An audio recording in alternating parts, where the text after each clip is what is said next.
quantas pessoas entraram no Egito com Jacó?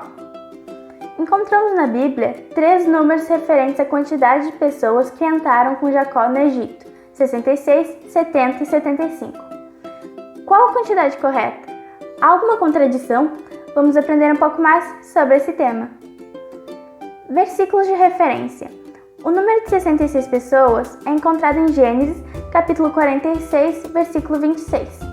O número de 70 pessoas é apresentado em Gênesis, capítulo 46, versículo 27, Êxodo, capítulo 1, versículo 5 e Deuteronômio, capítulo 10, versículo 22. O número de 75 pessoas aparece apenas em Atos, capítulo 7, versículo 14. Vamos analisar um pouco mais esses números e perceber que não há divergência entre eles. A contagem de 66 pessoas.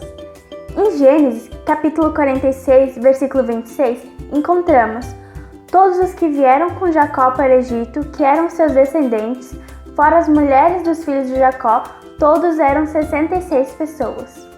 Neste grupo, destaca-se os termos os que vieram com Jacó e os seus descendentes, não incluindo, portanto, José e seus filhos que já estavam no Egito, e o próprio Jacó.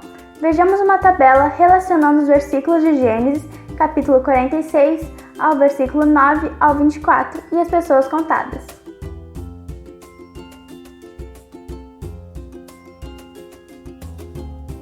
Como podemos ver, essa contagem de 66 pessoas também deixa fora as mulheres dos filhos de Jacó. A contagem de 70 pessoas. Em Gênesis, capítulo 46, versículo 27, encontramos: e os filhos de José, que lhe nasceram no Egito, eram 2. Todas as pessoas da casa de Jacó que vieram para o Egito foram 70.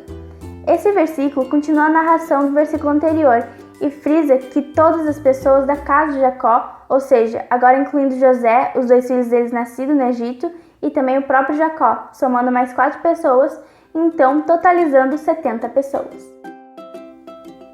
E a contagem de 75 pessoas.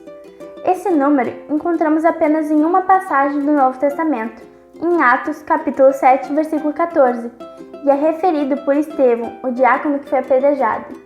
Então José mandou chamar a Jacó, seu pai e toda a sua parentela, isto é, 75 pessoas. Há uma série de teorias para explicar esse número e essa diferença entre essa passagem e as passagens do Antigo Testamento. Apresentamos 2 das hipóteses mais difundidas, porém sem aprofundar e sem defender uma ou outra. A primeira é que a Bíblia mais usada na época no Novo Testamento seria a versão Septuaginta, uma tradução para o grego da Bíblia hebraica. Essa versão tinha algumas pequenas inconsistências, seja por algum erro na cópia ou tradução. Por exemplo, em Gênesis, capítulo 46, versículo 20, ela apresenta 5 descendentes a mais de José, 5 netos e bisnetos, que não são listados na versão hebraica. Esses 5 descendentes a mais, somados a 70 pessoas, fechariam um número de 75 pessoas. A segunda hipótese é que quando em Atos diz que José mandou chamar o Jacó e toda a sua parentela, como não foram explicitamente excluídas as mulheres, portanto pode estar contando as esposas ainda vivas dos filhos de Jacó.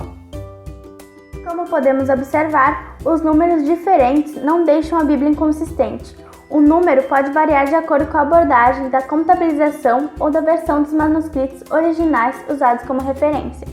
Provavelmente, o número total de pessoas que entraram com Jacó no Egito foi maior que essas 70 ou 75 pessoas. Se contasse as pessoas não descendentes diretos de Jacó, como esposa dos filhos e netos, maridos estrangeiros de alguma filha ou neta, servos e servas, ou ainda alguma das concubinas de Jacó que pudessem estar vivas. Raquel e Lia já haviam morrido em Canaã antes de Jacó ir para o Egito, mas não há referências na Bíblia com relação às mortes de Bila e Zilpa. Logo, não se pode afirmar se elas também entraram no Egito ou se morreram antes. Ficou com alguma dúvida? Deixe nos comentários. Obrigado por nos acompanhar e aprender com a gente. Até a próxima!